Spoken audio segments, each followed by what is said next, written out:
Let's unbox。我係刀鋒啊！好啦，今日咧又落到呢個秋葉原啦。咁不過今日咧我有一個任務啊！哇，好曬，揾個冇咁曬嘅地方先。哇，今日排咩啊？排嗰個拉住會館喎，黐咗線啊！就係咁樣，逢禮拜六日咧，因為佢裏邊好窄啊，就會咧排隊入去，因為條電梯得單邊電梯咧，咁啊要排隊入去，黐咗線去揾個冇咁多人嘅地方先。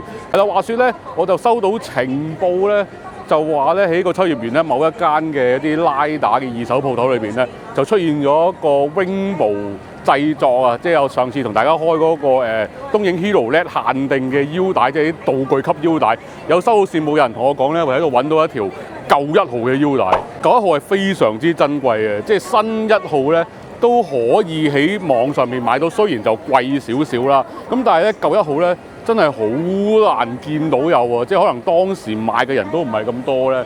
咁今日咧我就上去揾下係咪仲喺尾度，因為都成個月前。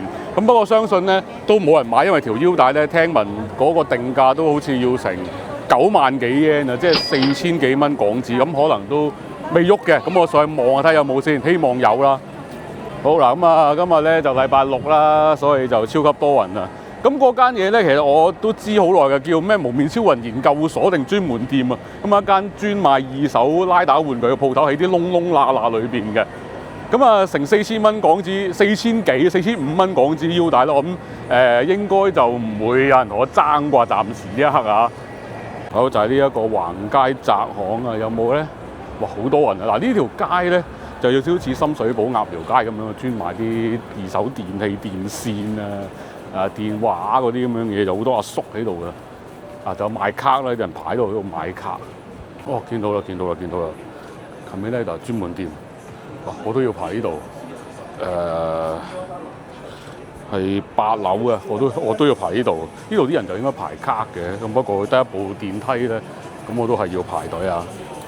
嗱，上到8樓咧，咁呢個鋪頭其實就鋪頭細細啦，咁啊人都幾多啊，咁所以都幾逼夾嘅。咁主要都係二手玩具啦，啲 DX 啊、SHF 啊、真骨雕啊、啲食玩啊、啲雕像咧都好齊嘅。咁不過咧，唔係話太過珍貴咯啲嘢，咁望落去呢間鋪其實有少少似進航屋 feel 嘅。咁當然啦，呢間嘢呢，所有嘅二手玩具呢，清一色全部都係 Kamen Rider，就冇其他啲雜巴楞嘅嘢嘅。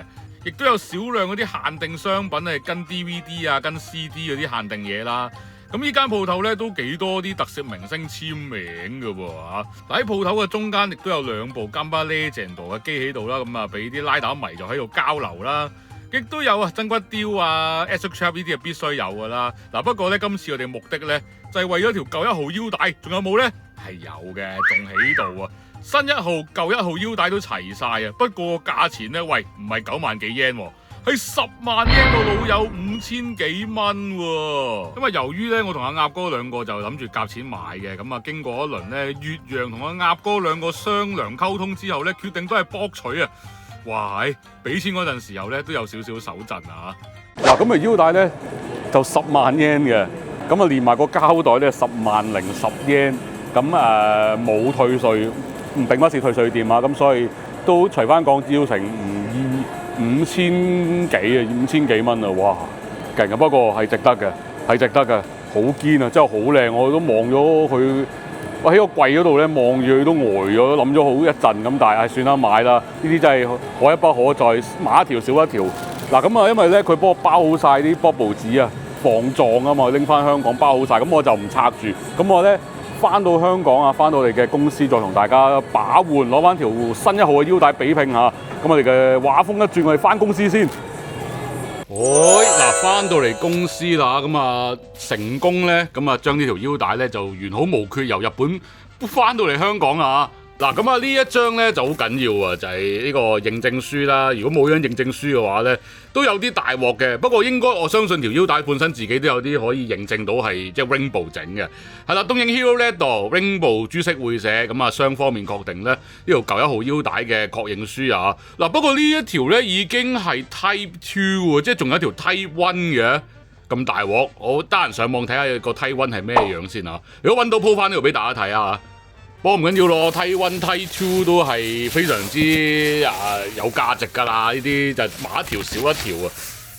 咁買一條咧道具級嘅收藏腰帶啊。嗱，不過咧即係我好少留意佢呢一個位喎。嗱，大嚿呢度定係大嚿啊，但係冇諗過咧係咁薄㗎喎。係咯，呢個位，哇走音添，呢個位咁薄嘅，因為新1號嗰個咧係勁厚嘅喎。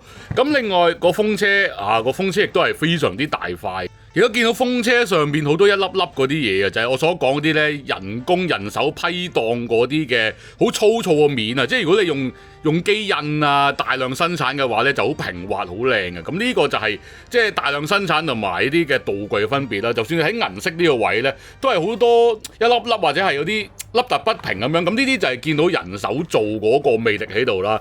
好，咁啊，粒啲窩釘，咁啲釘咧同新1號嗰條就應該一樣啊，買釘。我冇數過啲粒粒係咪一模一樣，都係咁多10粒啊。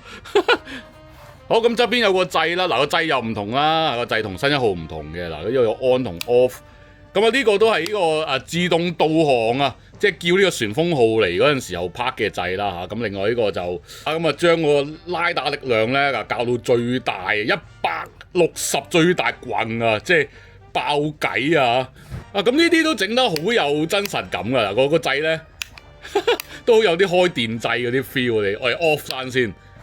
哇，個腰帶扣好靚喎，個腰帶扣喺度爆晒。我相信係上一手嗰條友咧硬想撬開佢咧，咁啊撬到有少少爆爆地皮。其實正常應該就係呢個扮噶咋，撬唔開嘅。上一手嗰條友肯定咧白痴咁想撬開佢咧，撬到有少少爆皮。不過呢個唔緊要啦，內藏都見唔到啦。咁呢邊個掣就冇嘢嘅，係啦，嗱咁啊，除咗嗰個證明書之外咧，咁佢腰帶裏邊亦都有 Rainbow 造型企畫個印章喺裏邊啊，壓皮壓上去嘅嚇，咁啊呢個咧就即係好難冒認到啊。嗱，咁裏邊亦都係用啲膠紙咧黐住啲鐵線咧，即係勾前邊嗰個餅上去嘅鐵線咧，用啲貼紙黐住佢。咁呢個做法咧同道具嘅做法應該都一模一樣噶啦。